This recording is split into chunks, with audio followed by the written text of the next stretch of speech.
Bismillahirrahmanirrahim. Assalamualaikum warahmatullahi wabarakatuh.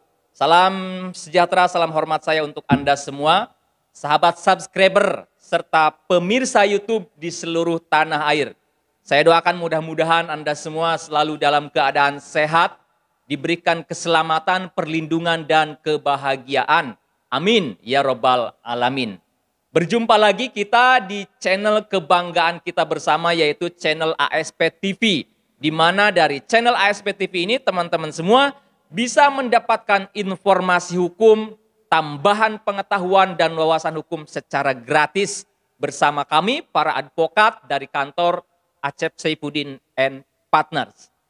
Insya Allah pada kesempatan kali ini saya akan kembali berbagi wawasan pengetahuan hukum kepada teman-teman semua, para pemirsa YouTube yang sedang menyimak video ini, yang berkaitan dengan masalah hukum terkait dengan pertanahan.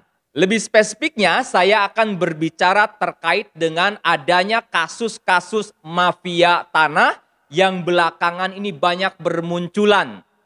Nah, oleh karena itu, simak video ini sampai dengan selesai agar dapat mengambil pelajaran penting dari kasus-kasus mafia tanah yang terjadi di tengah-tengah masyarakat. Namun seperti biasa saya mengajak kepada teman-teman semua, para pemirsa YouTube, sebelum menyimak video ini sampai selesai, silakan untuk like dan subscribe channel ASP TV agar teman-teman semua selalu mendapatkan informasi-informasi terbaru dari channel kami secara gratis dari channel ASP TV.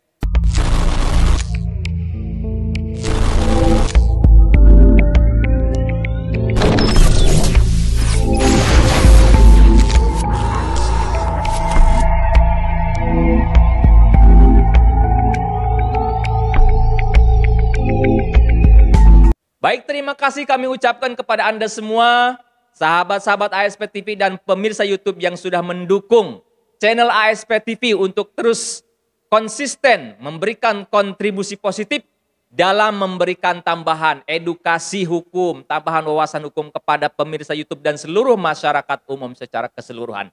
Baik, langsung pada pokok pembicaraan kita pada kesempatan kali ini, yaitu yang berkaitan dengan banyaknya bermunculan mafia-mafia tanah. Banyaknya masyarakat yang menjadi korban-korban mafia tanah. Di mana korban mafia tanah ini tidak hanya mereka yang memiliki pendidikan, mohon maaf, pendidikan yang tidak memadai, akan tetapi korban mafia tanah ini bisa juga menimpa kepada mereka yang memiliki pendidikan tinggi.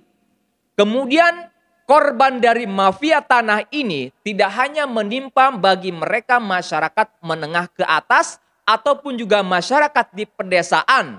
Akan tetapi mafia tanah ini korbannya bisa juga merupakan mereka kalangan orang-orang yang terpandang ataupun juga mereka public figure ataupun juga mereka yang tinggal di perkotaan.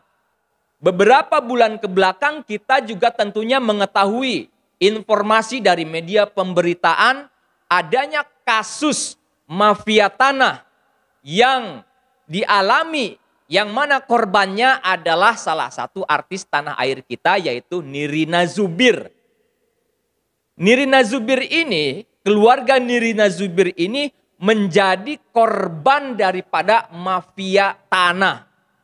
Di mana kurang lebih ada 6 aset keluarga Nirina Zubir, yaitu 2 aset tanah dan juga 4 tanah dan bangunan itu diambil alih secara melawan hukum oleh orang-orang yang tidak bertanggung jawab yang melibatkan mafia-mafia tanah. Ya, sehingga 6 aset tanah yang senilai 17 miliar tersebut milik keluarga Nirina Zubir itu di namanya atau surat sertifikatnya itu berpindah, ya. Namanya sudah menjadi nama si pelaku ini, dibantu oleh mafia tanah, yaitu oknum-oknum yang bekerja di instansi terkait dengan pertanahan. Kemudian juga dibantu dengan oknum-oknum notaris, ya, dan juga pihak-pihak yang lainnya yang terlibat dalam mafia tanah tersebut. Nah, dari kasus tersebut dapat disimpulkan ya bahwasanya mafia tanah itu masih ada dan terus mencari korbannya. Nah, dari kasus ini keluarga Nirina Zubir akhirnya melaporkan kepada pihak kepolisian, kemudian ditindaklanjuti oleh pihak kepolisian dan sudah ditetapkan tersangkanya. Tersangkanya siapa? Yaitu mantan asisten rumah tangga. Kemudian suaminya, kemudian ada 3 oknum pegawai yang bekerja di instansi yang berkaitan dengan pertanahan. Itu sudah ditetapkan sebagai tersangka dan ditahan.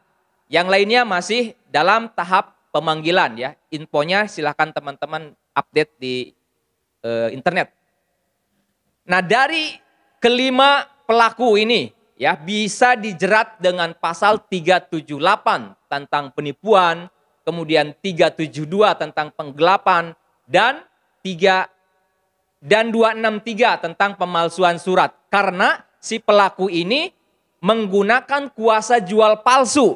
Dia membuat surat kuasa jual palsu yang mana si keluarga Nirina Zubir ini tidak pernah menandatangani surat apapun, dokumen apapun terkait dengan kepindahan atau pemindah tanganan, peralihan tanah tersebut, baik menjual, menghibahkan, ataupun juga mewakafkan. Tidak pernah.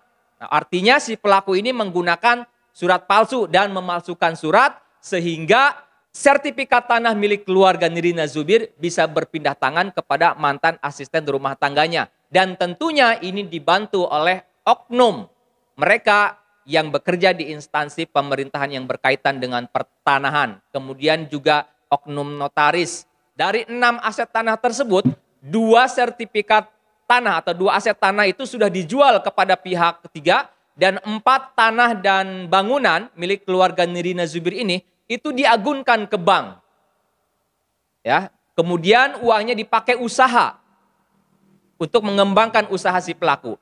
Nah, dari kasus ini tentu kita dapat pelajaran yang berharga bahwasanya mafia korban itu bisa menyasar siapa saja yang terpenting memiliki aset, properti, tanah dan bangunan. Oleh karena itu, bagi teman-teman pemirsa YouTube yang memiliki aset properti, baik itu tanah maupun juga tanah dan bangunan, diharapkan untuk bisa menjaga, mengelola sebaik-baiknya agar tidak menjadi korban daripada mafia tanah. Bagaimana upaya yang dapat kita lakukan agar kita terhindar dari perbuatan-perbuatan mafia tanah? Tentunya apabila kita memiliki aset, contoh kita memiliki sebidang tanah, berapapun luasnya itu, silahkan teman-teman untuk mengelola sebaik-baiknya. Dikuasai tanah tersebut, dipelihara dan dikelola sebaik-baiknya. Jangan sampai ditelantarkan, jangan sampaikan dibiarkan begitu saja. Apalagi kita tidak memiliki sertifikat hak milik, kemudian tanah itu ditelantarkan. Jangan sampai seperti itu. Itu beresiko sekali. Nah, kemudian upayakan tanah kita sudah memiliki sertifikat hak milik. Jadi yang belum ber-SHM silahkan diupayakan. Sekarang sudah ada PTSL ya, bisa dengan memanfaatkan kesempatan itu. Kemudian apabila kita memiliki sebidang tanah dan kita tidak bisa mengontrol setiap hari, maka kita bisa mempercayakan penguasaan pengelolaan tanah tersebut kepada orang yang kita percayai. Tentunya harus dengan menggunakan surat kuasa, kuasa untuk menggarap, di mana di dalam kuasa itu disebutkan bahwa si penerima kuasa hanya diberikan kuasa untuk menggarap, tidak diberikan kuasa untuk menjual, ataupun juga mengurus surat-surat atau peralihan hak dari tanah tersebut. Itu juga penting. Ya. Kemudian apabila ingin melakukan peralihan tanah, ingin menjual tanah tersebut, maka tempuh dengan cara yang baik, yang benar, sesuai prosedur. Apabila ingin menguasakan, ya sebaiknya kuasakan kepada mereka yang sudah berkompeten. Bisa misalkan lewat kuasa hukum atau notaris yang sudah Anda percayai tentunya. Ya, jangan sampai mempercayakan kepada orang-orang yang belum kita ketahui track recordnya, kemudian juga belum kita ketahui bagaimana asal usulnya. Ya, jadi kalau kita ingin menjual ataupun membeli, tempuh dengan prosedur yang tepat, yang benar. Kalau tidak tahu bagaimana sih prosedur jual beli, menjual dan membeli tanah yang sesuai prosedur, bisa teman-teman tanyakan kepada yang berkompeten, bisa kepada notaris ataupun juga kepada kantor pengacara, itu juga bisa memberikan solusi pandangan hukum terkait dengan masalah-masalah pertanahan. Itu teman-teman, pelajaran yang dapat kita ambil dari kasus mafia tanah yang dialami oleh keluarga Nirina Zubir. Semoga kita yang memiliki aset tanah dan bangunan bisa menjaga aset kita dan terhindar dari mafia-mafia tanah yang tentunya masih ada di tengah-tengah masyarakat ini. Mudah-mudahan apa yang saya sampaikan bisa berguna, bermanfaat, dan menambah wawasan bagi kita semua. Amin ya Rabbal Alamin. Saya Advokat Bung One mengucapkan terima kasih atas perhatian Anda yang telah menyimak video ini sampai dengan selesai. Sampai jumpa di video-video selanjutnya, tentunya hanya di channel ASP TV. Billahi taufiq wal hidayah. Wassalamualaikum warahmatullahi wabarakatuh. ASP Lover, ahli hukum, jauhi hukuman.